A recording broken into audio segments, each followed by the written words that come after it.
encantada chamas-te extravagante.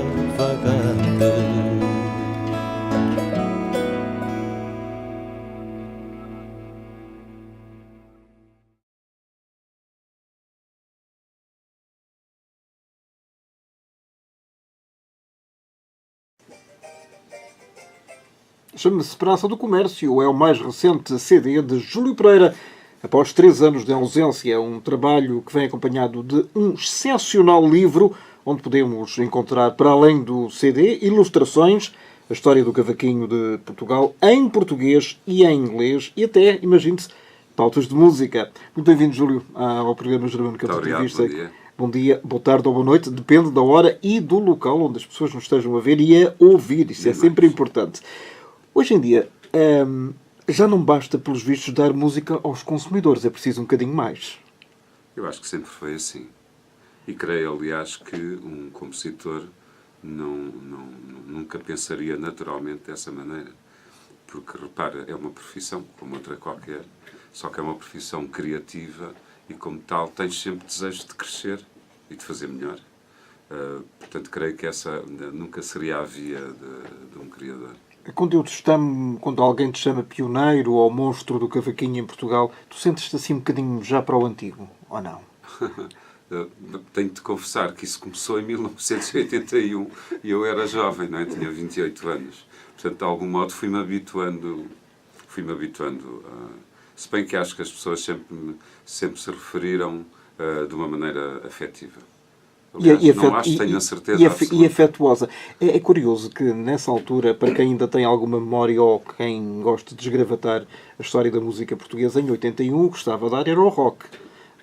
E tu vieste um bocadinho contra a cultura, contra o ciclo. É curioso lembrares isso, porque, se bem te lembras, o Luís Filipe Barros tinha um programa chamado Rock and Stock na rádio comercial. Chegava a abrir o programa com temas do disco Cavaquinho, que eu achei bastante revolucionário na altura e teve graça, claro. 6 anos depois do 25 de Abril.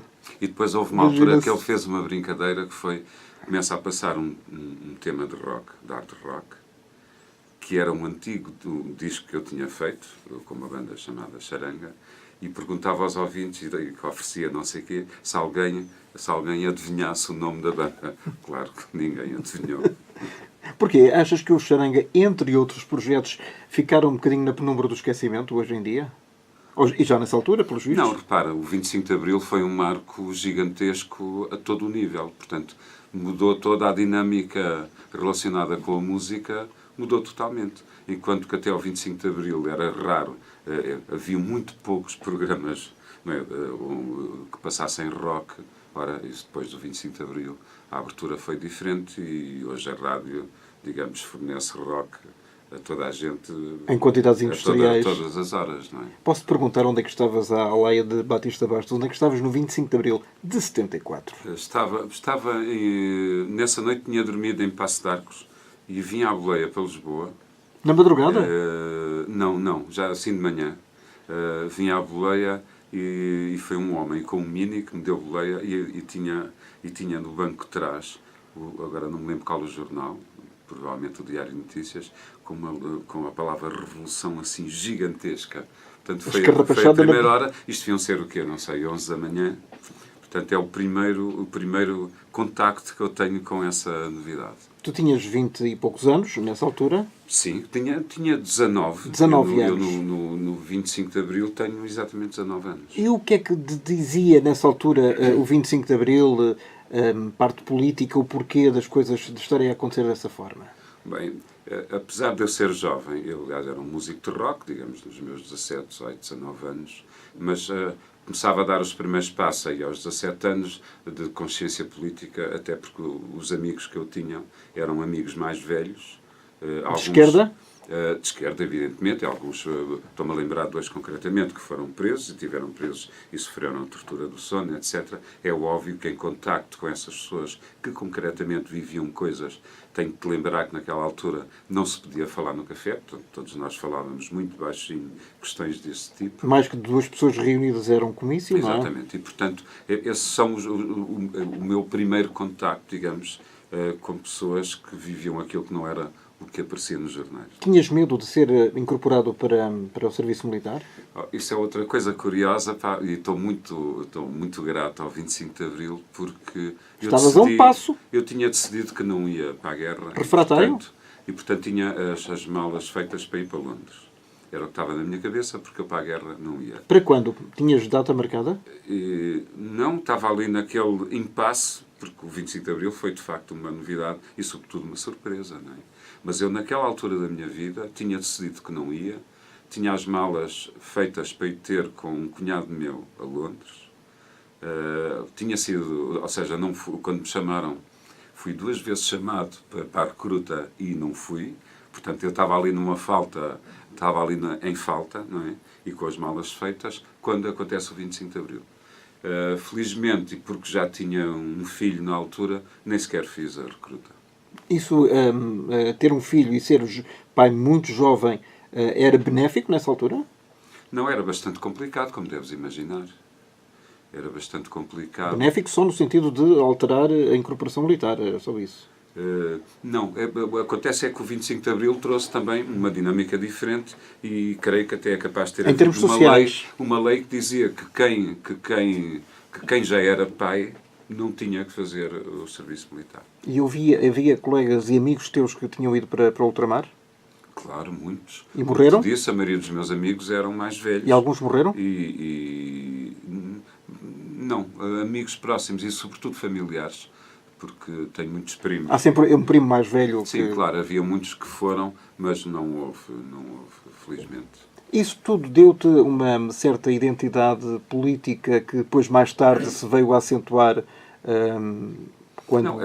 evidente que aí, a partir dos 20 anos. É evidente que este contacto que eu disse do meu antes do 25 de Abril, e portanto completamente, digamos, inexperiente sobre a vida, mas o contacto com essas pessoas, eu lembro, por exemplo, toquei numa banda chamada Petros Castros e fomos a Paris gravar no Hockey Chateau, e aí conheço o Zé Mário Branco. Ora, como deves imaginar... Era um nome mítico. Evidentemente, mas foi muito importante não só conhecer o Zé Mário, mas também todos os amigos, inclusivamente a Isabel Alves Costa, a sua mulher, e era ela que vinha cá, eles viviam em Paris, e portanto era ela que vinha cá tratar dos assuntos do Zé Mário, antes do 25 de Abril, e portanto encontrava muitas vezes com ela e com os amigos do Zé Mário, e tudo isso foi teve uma importância muito grande na minha formação como adulto. No teu imaginário político e de adolescente, o que é que te dizia, por exemplo, nomes como José Mário Branco ou Zeca Afonso? O que é que diziam? Repara que embora tu fosses um homem do rock e não propriamente das canções revolucionárias ou de cariz popular. Eu tive, isto é fundamental que as pessoas percebam, uma relação de trabalho com estas pessoas. Ou seja, evidentemente depois tornávamos amigos porque havia uma onda de amizade e de afeto muito forte, mas a minha relação começou por ser uma relação de trabalho, ou seja, por gostarem do meu desempenho a tocar este ou aquele instrumento, fez com que me convidassem e eu pude, até porque fiz amizade com estas pessoas. A pessoa que, evidentemente, depois acabei por fazer uma amizade muito maior foi com José Afonso, mas porque também tive muitos mais anos com ele, né? e tocava com ele e gravava com ele, portanto era uma relação intensa, quase.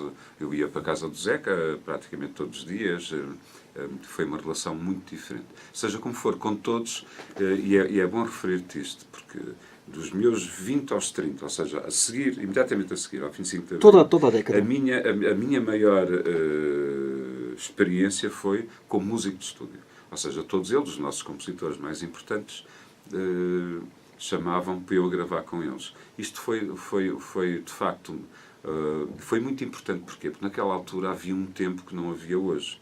Sei lá, imagina o Fausto, convidava-me para gravar com ele. E eu ia para a casa dele todos os dias e trabalhávamos nos temas, ele ia mostrando, íamos descobrindo como tocar viola, etc. Ou seja, havia uma ligação muito grande, íntima mesmo, com o trabalho dos outros. Isto para mim foi incrivelmente importante, como deves imaginar. Andaste a beber essa água toda, das várias fontes que tu ias acompanhando. E já agora uma outra coisa curiosa, porque repara, eu tocava, praticamente rock durante a minha juventude. Acontece o 25 de Abril e pelo facto de ter acontecido esta mudança muito Pronunciada. brusca, teve que ver com uma peça de teatro chamada Liberdade, Liberdade, que era a primeira peça de teatro musical no nosso país, a seguir ao 25 de Abril, do Teatro Vilaré, que teve um êxito gigantesco. Não sei se estivemos para lá, sei lá, há 7 meses, sempre com a sala cheia. E eu refiro esta peça porquê? Porque esta peça os compositores eram o Fausto e o Zé Mário Branco, que me convidaram para formar um grupo e dirigir esse grupo que tocava na peça. Ao vivo? Sim, ao vivo. 5 músicos e 3 atores. Essa peça, como teve um êxito muito grande, todos os compositores importantes do nosso país iam ver a peça. Portanto, eu acabei por conhecer todos e ter a possibilidade de trabalhar depois individualmente com eles. Eras o mais novo de todos? Era. Isso. Acabei de dizer que tinha 19 anos Tinha no 19 25 de anos, Abril, não é?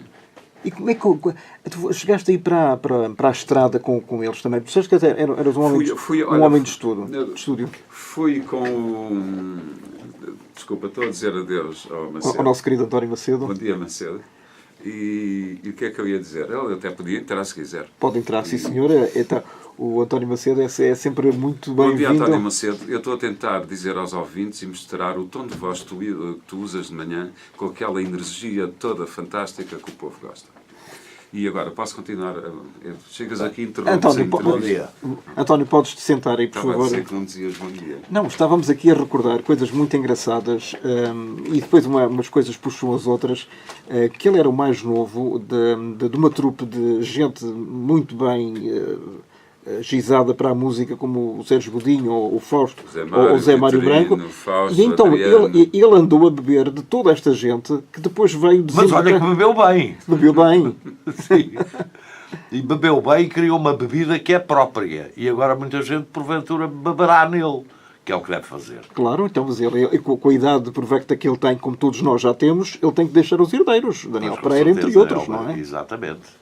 E o que é curioso, nessa experiência toda acontece uma coisa gira, porque as pessoas esquecem-se que até ao 25 de Abril ninguém conhecia verdadeiramente a nossa música tradicional.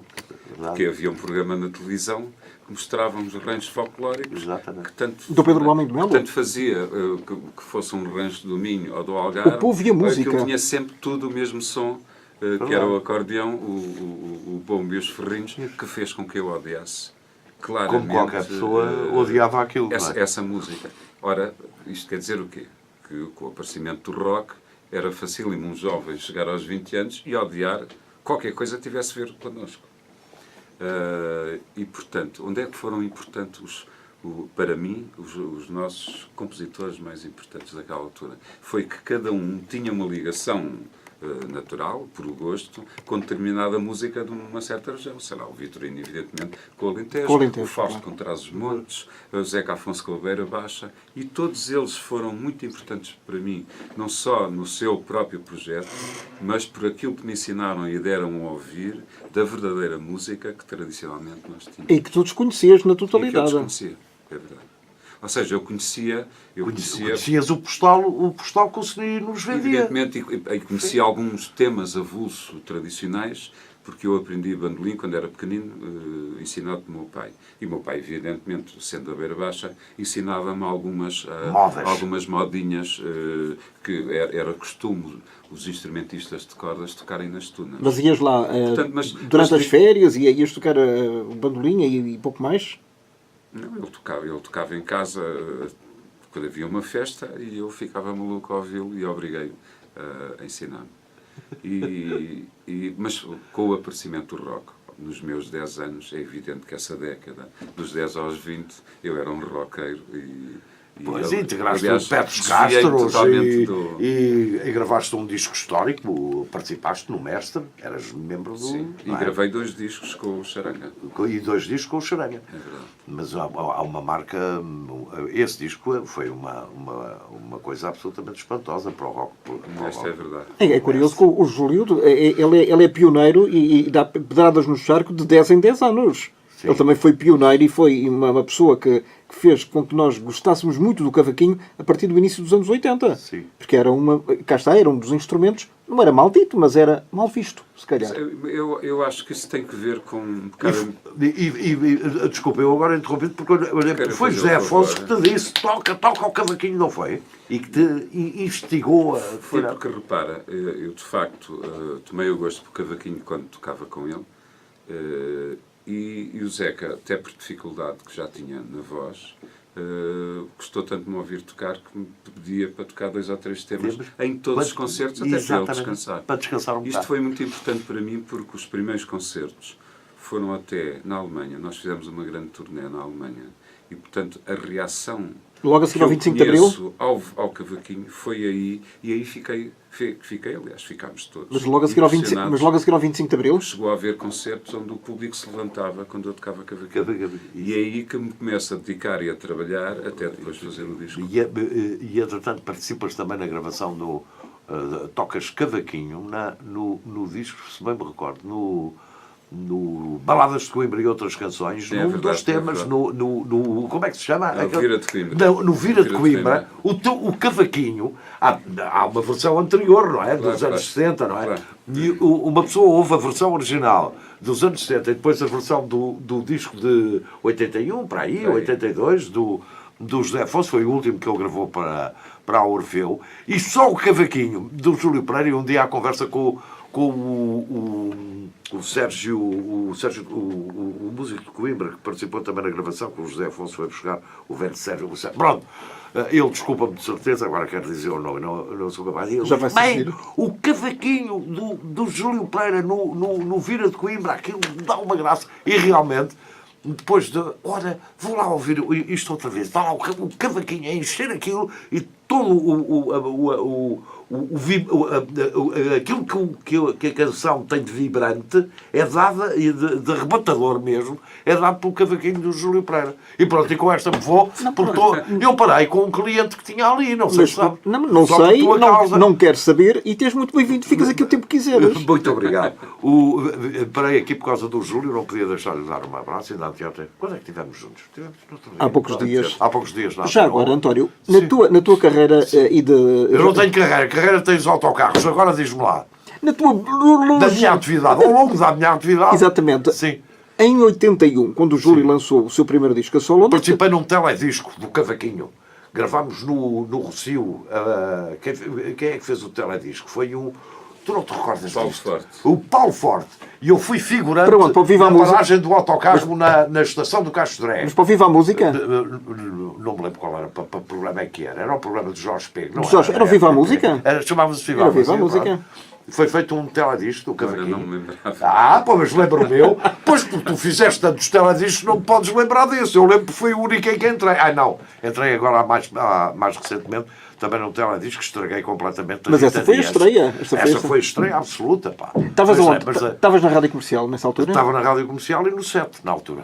Na altura do Cavaquinho. E passavas muito o Júlio Pereira? Eu passava muito o Júlio Pereira e era obrigado quase a passar o Júlio Pereira pelo meu querido Jaime Fernandes, que era meu diretor de programas na Rádio Comercial e que colocava nessa altura o Cavaquinho do Júlio Pereira entre os 3 discos portugueses que ele mais gostava de toda a história da música portuguesa.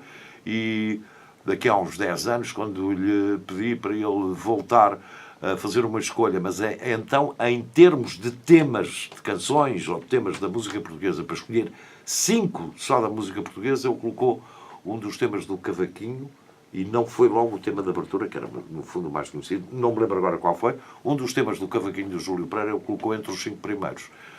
Tinha António, hoje eu tinha um programa semanal que se chamava Mão na Música, que tocava muita música portuguesa, ou praticamente só música portuguesa, na segunda hora, nomeadamente, e o Cavaquinho já tinha deixado de ser novidade, porque tocava, normalmente o que se passava eram novidades, coisas acabadas de sair, e ele passava pelo corredor e perguntava: hoje já tocaste o Cavaquinho?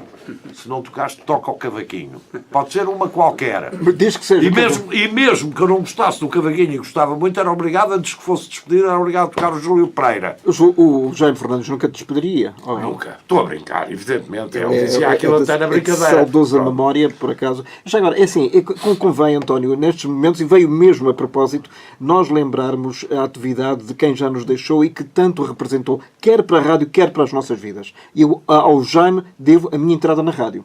Também, na Renascença, em 1984. E eu devo-lhe o meu regresso à rádio em 1979. Temos isso em comum. Temos isso em comum.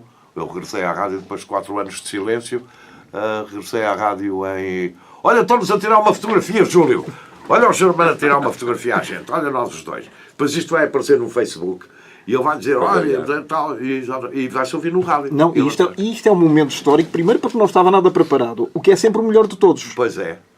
Sim, eu tenho para soar também. Faz favor. Exatamente, mas não vou fazê-lo agora, vou fazer já lá fora com um abraço para o Júlio. Com o teu cliente, a quem pedimos desculpa pela espera. Exatamente, o meu cliente já está à minha espera, mas não se importa, porque também é um admirador do Júlio Pereira e gosta muito do Júlio e diz que agora o disco que tem ouvido mais a miúde nestes últimos tempos é a Praça do Comércio, ou o Terreiro do Paço, Praça do Comércio. Como quiserem. O disco chama-se Praça do Comércio. Não cheguem às discotecas ou às lojas disto e dizem, olha, é o Terreiro do Paço de Júlio Pereira, porque aí ninguém sabe o que é. É a Praça do Comércio do Júlio Pereira e diz que tem sido o disco que tem ouvido mais. Eu, por acaso, não tenho ouvido tanto esse como o novo da Aldina Duarte e o novo do Cabané. E um disco, deixa-me pôr aqui. Antena 1.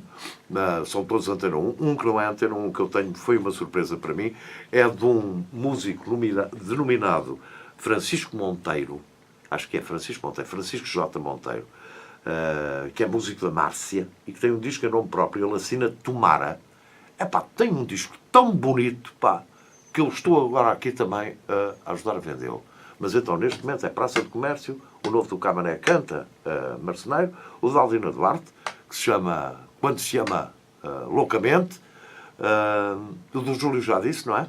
Estes três, e o disco do Tomara. São os discos que eu tenho. Portanto, a música portuguesa está Mas aí. se calhar até mais o do Júlio, porque como eu ando muito nos transportes públicos e é só instrumental, aquilo até ajuda a passar mais depressa.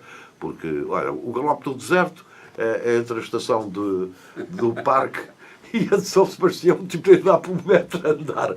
Vai ali naquele galope. O comboio azul, então a gente está aqui a andar no comboio azul. Por acaso é cinzento e por acaso às vezes não anda. Mas pronto, por isso mesmo é que ajuda. Parabéns, Júlio. Ele fez outra vez um grande disco. É um discaço. Não para de nos surpreender, porque uma pessoa podia pensar, já fez tantos discos ao longo de tantos anos. A base é o cavaquinho, por acaso aqui também é com muita viola braguesa e com a braguinha, e nos últimos anos com o Miguel Veras e agora também com a Sandra Martins. No fundo, isto vai dar tudo ao mesmo. Vai dar tudo ao mesmo, mas é uma coisa que eu cá sei e não digo. É sempre uma novidade. Até à próxima. António, muito obrigado pela tua presença. Estreia neste programa. Olha, foi uma estreia. Outra. Abraço. Comboio Azul, um dos belíssimos temas deste último álbum do Júlio Pereira. Júlio, é música com africanidade, com ritmos de Moçambique, que tem muito a ver com o Zeca Afonso também, curiosamente. E isto aconteceu, olha, se queres que diga este tema, até aconteceu por causa de um ritmo que eu fiz, que criou um embalo, e aconteceu este tema. Acabou por ser uma viagem, nem estava à espera que fosse uma viagem, mas de facto aconteceu assim. Como vês, há assim um desenvolvimento do Braguinha ali num contraponto com o violoncelo, até de repente chegar uma parte onde entra o Xénio Agun, um digníssimo músico moçambicano, com o qual eu já tinha trabalhado antes, mas essa parte estava sem voz. Eu sabia que queria uma voz, mas não sabia quem ainda. Aliás, acho que exatamente telefonei à Sara Tavares, mas a Sara não estava cá no país e eu fiquei ali um bocadinho à toa, não sei quem é que é de convidar. Felizmente o Xénio Agun veio aqui à Europa fazer um workshop de timbilas e eu lembrei-me e convidei-o. E foi fantástico, como vês, é fantástica a sua participação. E depois, a seguir à parte africana, aquilo foi parar atrás dos montes. Também não me perguntes porquê, até porque, como te disse, isto foi feito e baseado num ritmo que eu próprio toquei num adufo, um adufo pequeno que eu tenho lá em casa. E, portanto, acabou por ir parar atrás dos montes, como podia ser um país do norte da Europa. E pronto, aconteceu esta viagem. E depois, de repente, um dia, um amigo meu, o Daniel Pereira, estava a ouvir a música e dizia: isto para mim, isto é uma viagem de comboio. Eu achei graça ao termo comboio. E depois É pelo ritmo, adicionei o azul, pela porque nunca cadência. vinha um comboio azul. Só o Estrovante, não é? A estrada de 125, azul, não é? Sim. Pois, mas o azul, neste caso, é porque queria um comboio que não tivesse Existência. uma cor que eu nunca tivesse visto. Olha, a música para ti ainda é um comércio? Bem, eu acho que qualquer produto hoje que se faça, a vida, a evolução da história da vida deste planeta, tornou tudo num produto, não é? Se bem que o nome dele, o facto de eu ter escolhido Praça do Comércio não tem nada a ver com esse tipo de comércio, porque, como te disse há bocado, não acredito que um compositor, um músico sério, não acredito que faça música, que componha ou que crie a pensar em negócio. Não acredito todo, porque há uma coisa muito mais forte que isso tudo, Não os que músicos, é o teu próprio desenvolvimento. Mas as editoras sim, não é? Sim, mas isso é outra coisa. E agora estamos a falar de música e eu só sei falar de música, não é? E na realidade, o nome Praça do Comércio, que até foi João Gil, que eu, ao ouvir o tema lá em minha casa, sugeriu esse nome e eu gostei. Mais tarde, dei-me conta que Praça do Comércio era um tema suficientemente forte para dar um bom título de disco. E acho que faz todo sentido, praça como no sentido de troca de coisas, de encontros de pessoas, e depois toda a carga simbólica da própria Praça do Comércio, não é? A nível quer do povo, quer do poder, quer das viagens, dos barcos que saíram dali e chegaram. Quer dizer, toda esta carga simbólica achei suficientemente forte e casava que nem ginjas para este álbum. Até porque não há nenhum outro álbum que se saiba que se chama Praça do Comércio. Que eu saiba, não. Portanto, isso é que é uma coisa original. É ainda difícil ou é relativamente fácil ser-se original no cavaquinho com esta sonoridade tão própria? Sabes que isso coloca-se em relação a tudo na vida. Será que alguma arte, alguma expressão de arte consegue ser original? Porque também é verdade que faz sentido a gente ser, mas já tudo foi inventado.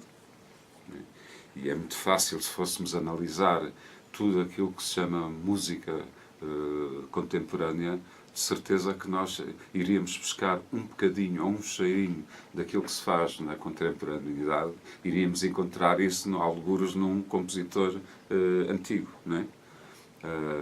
E, portanto, a originalidade é uma contradição muito grande, é quase um paradoxo, não é? Mas daí ao plágio ainda vai uma certa Não, distância. o plágio já é outra coisa, não é? Influências. Quereres copiar uma coisa, isso tem evidentemente uma carga negativa, quanto a mim, porque não tem nada a ver com a nossa conversa. Plágio é cópia. Plágio é cópia, mas as conversas estão como as cerejas, não é? Claro. O que é que te atrai exatamente no cavaquinho? Olha, agrada-me a sua técnica peculiar, o rasgado, porque vai muito ao encontro da maneira como eu sou músico. Eu sou um músico muito rítmico, e aquele instrumento ajuda-me bastante nessa maneira de ser. Ou seja, é um instrumento reguila, energético e que te dá a possibilidade de construir melodias, mas com ritmo em simultâneo. Hoje em dia há seguidores, há pouco falámos, aliás, mais do que uma vez agora no Daniel Pereira, que já passou por este programa, que digamos que para mim é o teu verdadeiro herdeiro natural. Há muita gente, malta nova, que está interessada em prosseguir a tua atividade, como diria o António Macedo, mas aquilo que tu descobriste, aquilo que tu desbravaste e que deixaste e semeaste e continuas a semear neste último álbum, por exemplo? Não, isso é fantástico. Eu quando fiz o Cavaquinho em 1981, e tenho sempre que referir este disco porque ele foi um boom gigantesco no país. Mas eu não me dei conta na altura das consequências que esse disco iria trazer. Para a tua vida? Só anos mais tarde, não propriamente para mim, mas as consequências a nível exatamente de quem gostava de instrumentos de corda e a quantidade de pessoas que começam a tocá-lo. Por causa do disco. E depois começas a ver, encontras em muitas tunas do país, até a nível da construção do próprio instrumento, ou seja, quando eu fiz o Cavaquinho de 81, apenas conheci um único construtor, Domingos Machado, E hoje, agora com a Em Braga? com a Associação Museu Cavaquinho constituída, já posso dizer que já temos 30 construtores de cavaquinho inscritos. Ainda há mais, eu sei que há mais, e felizmente até tive a notícia agora que já há construtores de cavaquinho no Alentejo, imagino. Portanto, de facto, foi alastrando a nível nacional o gosto pela prática do cavaquinho. Isso foi engraçado. E já agora deixa-me contar-te uma história, porque é muito recente, é uma história que tem 2 dias. Eu, neste livro, fiz, e pela primeira vez, um guia de acordes e partituras. Ou seja, para as pessoas que gostam de tocar cavaquinho ou braguinha, se quiserem aprender a tocar os temas deste disco. E é curioso que, anteontem, um jovem de Barcelos, o Ronaldo, tinha-lhe chegado o disco de manhã, ele agarrou-se àquilo e a seguir aprendeu logo uma música que pôs online, e eu até o felicitei publicamente porque achei engraçado, onde eu tive a sensação e sobretudo a realidade de que fiz bem em ter feito o guia de acordes, porque vi de repente um jovem que teve ali umas horas com aquilo e já tocava muito parecido comigo. O teu filho tem hoje... Quantos anos? 40? 45, estás a referir ao Tiago. Exatamente. Eu ainda tenho o Simão. Exatamente. Algum deles é músico, seguidor do cavaquinho ou não? Não. Em casa de Ferreiro Espeto de Pão? Não. De facto, o Simão foi pelas vias, pelos caminhos da economia, e o Tiago pelas vias do vídeo. Nada tem a ver com a música. Mas isso não te causa uma certa pena? Tu teres... Não me causa pena nenhuma, não. É uma coisa que eu nunca consegui fazer aos meus filhos. Talvez porque o meu pai tenha tentado, de uma maneira muito forte, fazer isso comigo.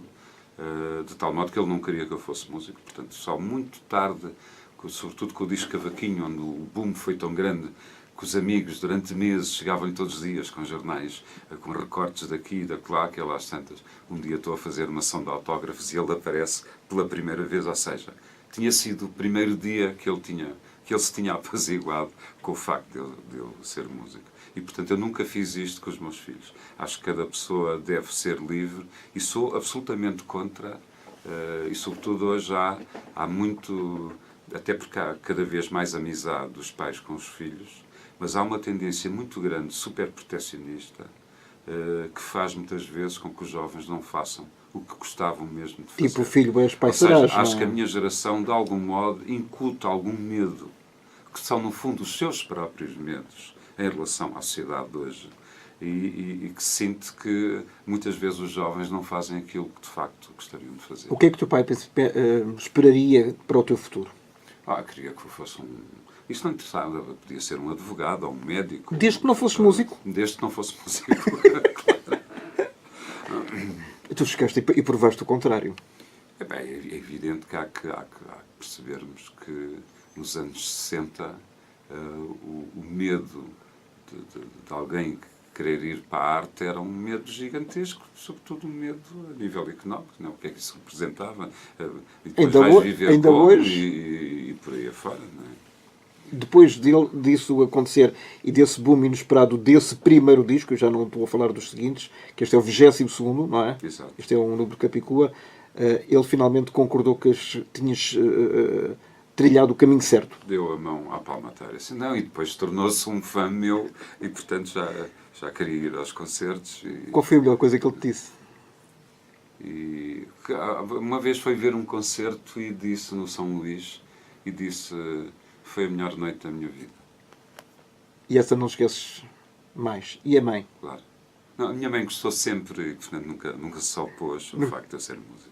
A Praça do Comércio vai ficar como um dos, seguramente para mim, é a minha opinião, como um dos melhores álbuns de 2017. Vais levar mais 4 anos a lançar mais um? Não, e sabes que eu espero mesmo não fazer isso, porque isto foi uma burrice da minha parte. Burrice porquê? Porque ao constituir-se a Associação Museu Cavaquinho, eu dediquei-me 24 horas por dia à associação. É óbvio que acabei por esquecer que sou músico e não posso voltar a fazer isso. Porque há que termos consciência e não sermos hipócritas nestas coisas. A música é a expressão de arte mais rápida que existe. É aquela que obtém um resultado, uma consequência da maneira mais rápida, provavelmente, que outra expressão de arte qualquer. E, portanto, isto para te explicar que o fazer um disco um disco que dê que falar, que faça com que pessoas gostem de tocar aquelas músicas, etc. Estas consequências são, às vezes, adquirem um impacto maior do que uma associação que, sei lá, que faz uma exposição, que edita livros, ou seja, eu tinha que parar porque não podia estar 24 horas à frente de uma associação esquecendo que sou músico, não é? Até porque, a brincar, e só me dou conta agora, se me falasses comigo isto há 6 meses eu não te diria isto, mas hoje dou-me conta que até a própria associação também cresce, porque na realidade eu estou, ao fazer mais um disco de cavaquinho, não tenho qualquer dúvidas que estou a fazer qualquer coisa que contribui para a prática do cavaquinho no nosso país. E vais deixar seguramente uma herança muito grande e muito importante, quer em 81, quer em 2017, quer nos álbuns que vêm aí, seguramente daqui, sei lá, 1 ano, 2. Que os deuses te ouçam. Muito obrigado, Júlio. Obrigado, Um grande abraço muito e obrigado. que seja esta a primeira praça de muitas outras que vêm aí. Muito obrigado.